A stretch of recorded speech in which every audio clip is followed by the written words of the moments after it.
Measure for measure. More centuries ago than I care to say, the people of Vienna were governed too mildly. The reason was that the reigning Duke Vicencio was excessively good-natured, and disliked to see offenders made unhappy.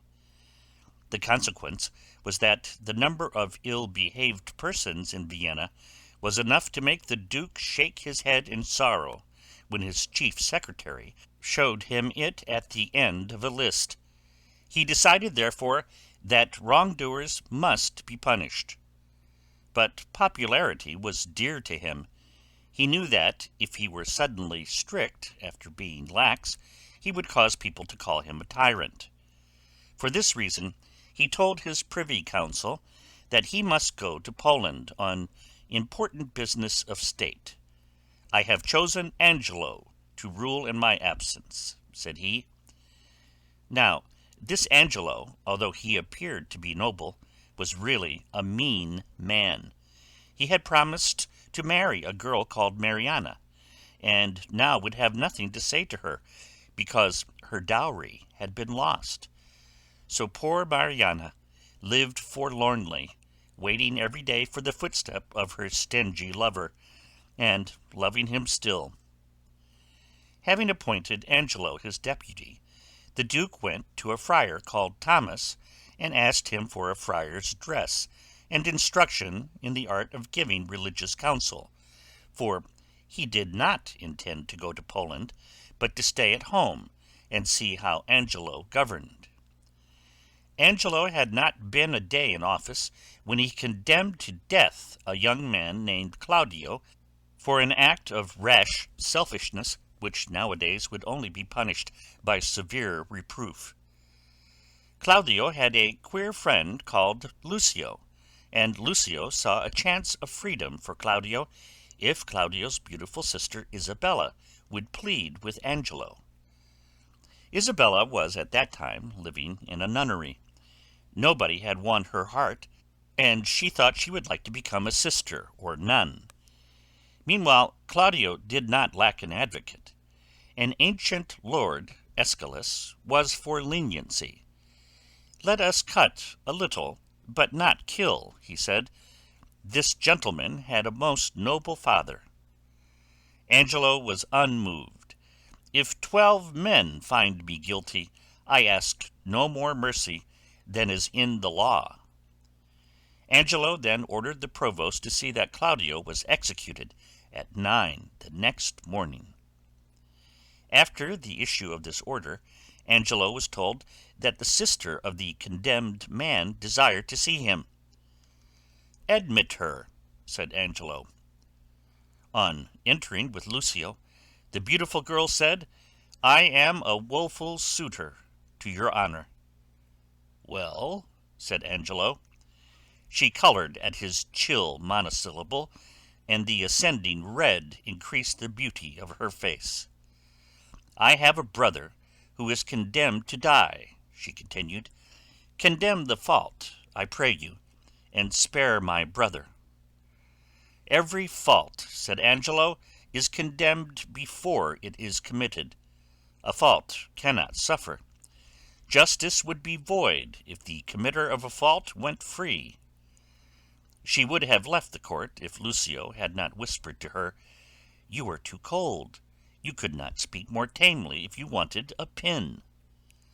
So Isabella attacked Angelo again, and when he said, "I will not pardon him," she was not discouraged, and when he said, "He's sentenced, 'tis too late," she returned to the assault.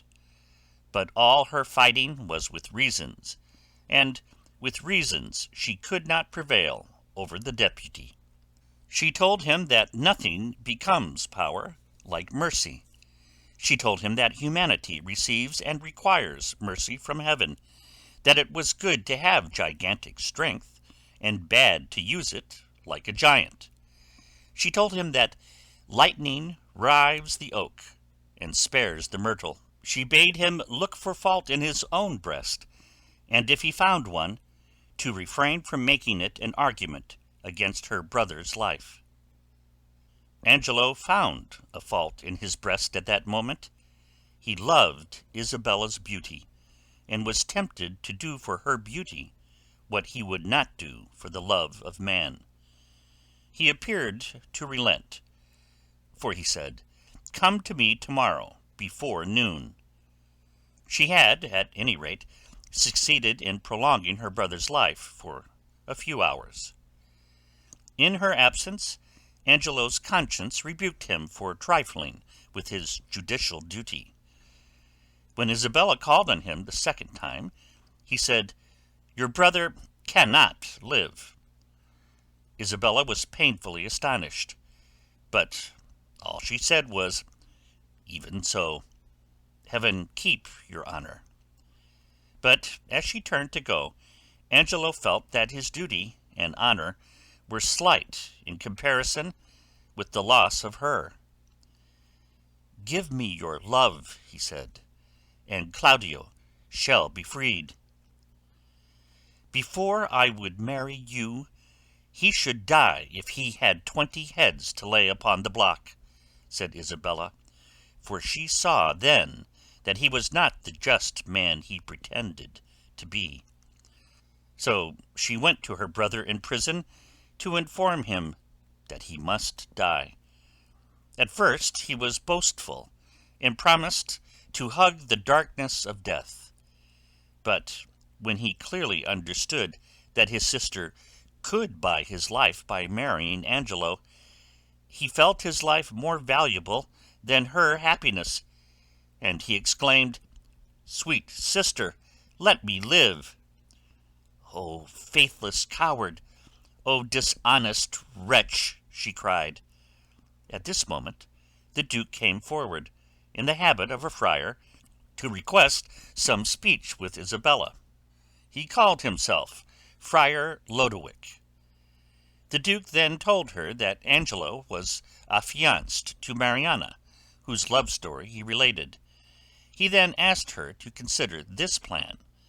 Let Mariana, in the dress of Isabella, go closely veiled to Angelo, and say, in a voice resembling Isabella's, that if Claudio were spared, she would marry him. Let her take the ring from Angelo's little finger, that it might be afterwards proved that his visitor was Mariana. Isabella had, of course, a great respect for friars, who are as nearly like nuns as men can be. She agreed, therefore, to the Duke's plan. They were to meet again at the Moated Grange, Mariana's house. In the street the Duke saw Lucio, who, seeing a man dressed like a friar, called out, "What news of the Duke, friar?" "I have none," said the Duke. Lucio then told the Duke some stories about Angelo. Then he told no one about the Duke. The Duke contradicted him. Lucio was provoked, and called the Duke a shallow, ignorant fool, though he pretended to love him. "The Duke shall know you better if I live to report you," said the Duke grimly. Then he asked Aeschylus, whom he saw in the street, what he thought of his ducal master. Aeschylus, who imagined he was speaking to a friar, replied, "The Duke is a very temperate gentleman, who prefers to see another merry to being merry himself." The Duke then proceeded to call on Mariana. Isabella arrived immediately afterwards, and the Duke introduced the two girls to one another, both of whom thought he was a friar.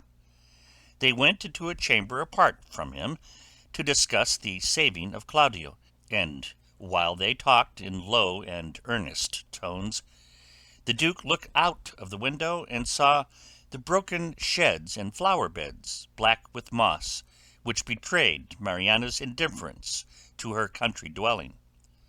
Some women would have beautified their garden. Not she. She was for the town. She neglected the joys of the country. He was sure that Angelo would not make her unhappier. "We are agreed, father," said Isabella, as she returned with Mariana.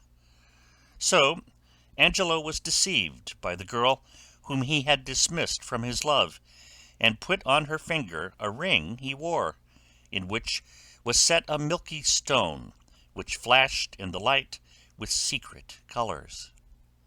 Hearing of her success, the Duke went next day to the prison, prepared to learn that an order had arrived for Claudio's release. It had not, however, but a letter was handed to the provost while he waited. His amazement was great when the provost read aloud these words: "Whatever you may hear to the contrary, let Claudio be executed by 4 of the clock. Let me have his head sent me by 5. But the Duke said to the provost, "You must show the deputy another head," and he held out a letter and a signet. "Here," he said, "are the hand and seal of the Duke. He is to return, I tell you, and Angelo knows it not. Give Angelo another head." The provost thought, "This friar speaks with power. I know the Duke's signet, and I know his hand."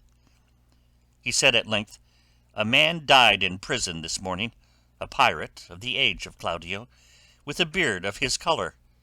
I will show his head."